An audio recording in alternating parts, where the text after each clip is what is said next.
व्यंजक या संख्या प्राप्त हो जाएगा। जैसे मान लिया कि 28 का गुणनखंड करना है, तो 28 का गुणनखंड 2 से करेंगे तो 14 आएगा, 2 से करेंगे तो 7 आएगा, फिर 7 से करें, इसका मतलब कि 2 इंटू 2 इंटू 7। अब ये पूरा को मल्टीप्लाई 7 दूनी 14, 14 दूनी 28, 28 के बराबर। इसी को हम लोग गुणनखंड कहते हैं, इसी को हम गुणनखंड कहेंगे।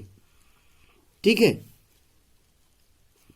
जैसे मान लिया कि हम अगले रूप में लेकर चलेंगे कि गुणनखंड दिया रहे क्वेश्चन में कि 35 ए स्क्वायर बी, तो इसका गुणनखंड क्या होगा? सबसे पहले 35 को तोड़ेंगे तो 5 इंटू 7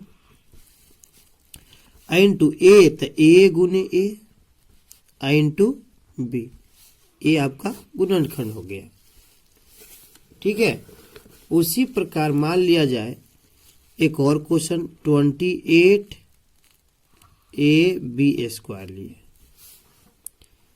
तो इसका 28 का, तो 28 का यहां पर पहले फैक्टर कर लीजिए ना, समझ में?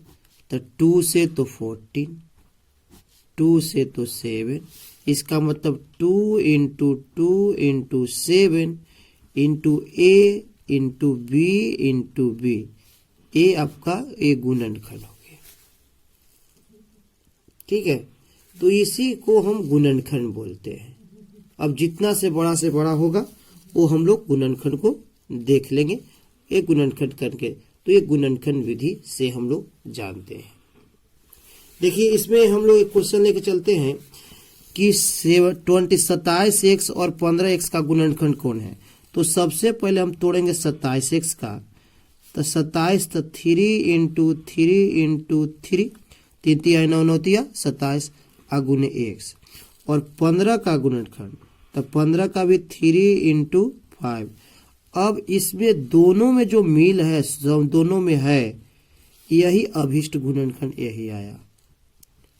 अभिष्ट गुणनखंड बराबर 3, आपका आंसर। उसी प्रकार एक और क्वेश्चन लेते हैं। मान लिया कि 35 ए स्क्वायर बी और 28 ए बी स्क्वायर, ये दोनों का गुणनखंड क्या है? तो चलिए एकदम साधारण तरीके से हम 35, फिर बाद में बहुत हल्का हो जाएगा। ए स्क्वायर बी, तो ए स्क्वायर बी को हम क्या क्या तोड़ सकते हैं? 5 इंटू 7 इंटू ए इंटू बी। अब 28 का 28 ए बी स्क्वायर के तोड़े, तो 28 का तो 2 इंटू 2 इंटू 7 इंटू ए इंटू बी। अब हम यहाँ देखेंगे कि जो दोनों में मिलन होगा उसी को गुणनखंड कहेंगे। तो इसका अभिष्ट गुणनखंड बराबर क्या होगा जी? 2 इसमें नहीं है, 7, एक 7 है, ए है और बी है, ए मिल रहा है, जो मिल रहा है, इसलिए इसका गुणनखंड हो गया 7 इंटू ए इंटू बी, अर्थात 7 ए b answer.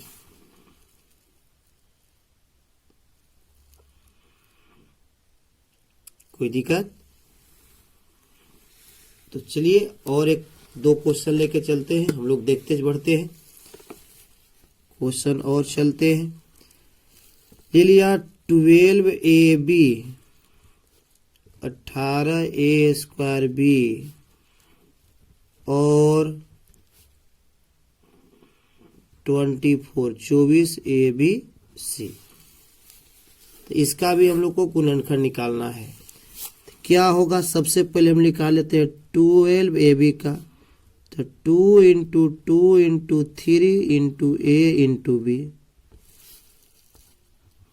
18 a square B का 2 इंटू 3 इंटू 3, 3 3 9 9 दूनी 18 इंटू ए इंटू बी।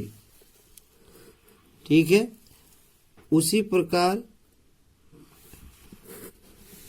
अब हम लोग चलते हैं, मान लो कि 24 का ABC, तो 2 इंटू 2 इंटू 3 होगा।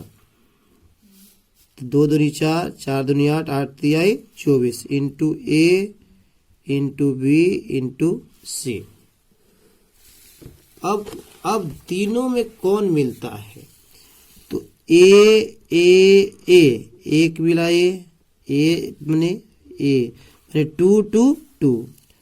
और देखिए 3 3 3। और चलिए, और कोई है 2, और इसमें 2 है, इसमें भी 2, इसमें तो 2 नहीं है, 3 इसमें है। अब हम चलेंगे ए में, ए बी बी बी।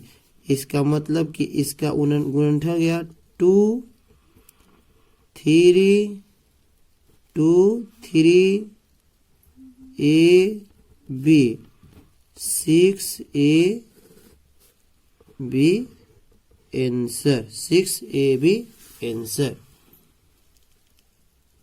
ठीक है, बहुत ही अच्छे ढंग से हम चलते चले। चलिए एक 4 क्वेश्चन और, एक इजी क्वेश्चन लेते हैं। 5p 10p स्क्वायर और 15। तो 5p का तोड़ेगा तो 5 इंटू पी, 10p स्क्वायर तो 2 इंटू 5 इंटू पी, और 15 के तोड़िएगा तो 3 इंटू 5। अब गुणनखंड क्या होगा जी? कौन मिल रहा है? 2 तो है नहीं, 3 भी नहीं है, 5 5 5, तो केवल 4 5 आंसर होगा।